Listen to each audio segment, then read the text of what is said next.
क्या आपने कभी सोचा है वो ऋषि जो समुद्र को पी गया, जिसने दक्षिण को दिशा दी, उसने परिवार को तप का मार्ग क्यों कहा? चलिए सुनते हैं महर्षि अगस्त्य की वह कथा जहाँ परिवार कोई बंधन नहीं बल्कि आत्मा की अग्नि में तपने की पहली सीढ़ी है। संध्या का समय था। आकाश में सूर्य देव की अंतिम किरणें धीरे धीरे विलीन हो रही थी। दक्षिण भारत के एक पवित्र वन में एक तपस्वी ध्यानस्थ अवस्था में बैठे थे। उनका शरीर स्थिर था, जैसे वायु भी उनकी आज्ञा की प्रतीक्षा कर रहे हों। वे कोई साधारण ऋषि नहीं थे, वे थे महर्षि अगस्त्य, जो सप्त ऋषियों में से एक थे, जिनकी बुद्धि में वेदों की गहराई थी और हृदय में लोक मंगल की भावना। यह कथा केवल एक ऋषि की नहीं बल्कि उनके परिवार और समाज के प्रति विचारों की अमर गाथा है। एक ऐसी दृष्टि जो आज भी प्रासंगिक है। महर्षि अगस्त्य अपने आश्रम में शिष्यों को शिक्षित कर रहे थे।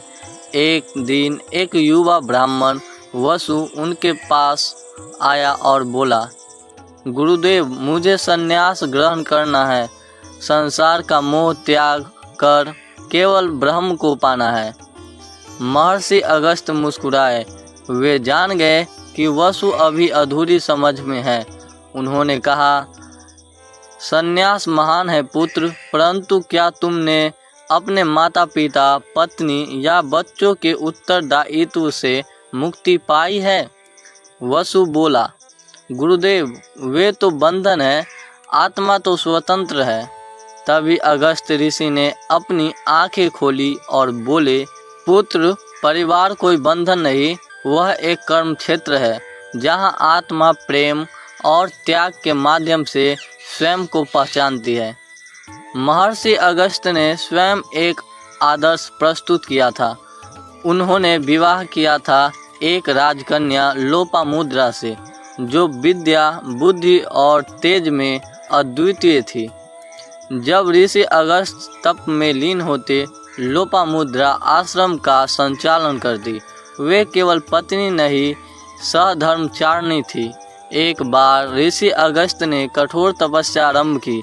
भोजन, वस्त्र, संवाद सब त्याग कर वे साधना में लीन हो गए। दिन बीते, सप्ताह बीते।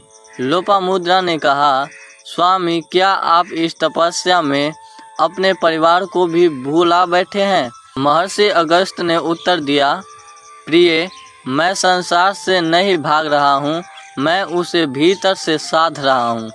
मेरा परिवार मेरा त्याग नहीं, मेरी शक्ति है। लोपामुद्रा ने मुस्कुराकर कहा, फिर आइए, यह शक्ति भोजन करवा रही है। ऋषि अगस्त्य हंस पड़े और यह दृश्य उनके शिष्यों के लिए एक महान शिक्षा बन गई। एक बार एक राजा ने महर्षि अगस्त्य से पूछा, गुरुदेव, आप जैसे महान ऋषि भी विवाह और परिवार में क्यों प्रविष्ट हुए? अगस्त्य बोले, राजन, समाज का आधार परिवार है। धर्म, अर्थ, काम, मोक्ष, इन चार पुरुषार्थों की यात्रा परिवार से आरंभ होती है। उन्होंने आगे कहा, जो केवल आत्म कल्याण के लिए तप करता है वह अधूरा है। जो अपने कर्तव्यों से भागता है वह मुक्त नहीं, पलायनवादी है। परिवार के भीतर रहकर भी साधना संभव है। यही सच्ची परीक्षा है। एक दिन अगस्त्य ऋषि के आश्रम में अकाल पड़ा। जल, अन्न, औषधियाँ का अभाव हो गया। शिष्य दुखी थे, लोपामुद्रा भी चिंतित थी। महर्षि अगस्त्य ने तप कर वर्षा करवाई, परंतु तब तक कई बच्चे बीमार पड़ चुके। अगस्त्य ने एक सभा की और कहा, हे शिष्यों, अब केवल तपस्या नहीं, कर्तव्य की घड़ी है। हमारा परिवार केवल खून से नहीं बनता, जो पीड़ित है वे भी हमारे परिवार का हिस्सा है। उन्होंने गांव-गांव जाकर औषधियाँ बांटी, अन्न बांटा और बीमार बच्चों का उपचार किया। वसु वही शिष्य था जो संन्यास चाहता था। अब समझ चुका था, गुरुदेव, आपने कहा था कि परिवार बंधन नहीं, कर्म भूमि है। आज मैंने जाना त्याग भीतर होता है, न कि भागने में। अपनी अंतिम अवस्था में जब ऋषि अगस्त्य हिमालय की ओर प्रस्थान कर रहे थे, उनके चारों ओर शिष्य, बालक, महिलाएं और वृद्ध एकत्र थे। सबने पूछा, गुरुदेव आप हमें क्या देकर जा रहे हो?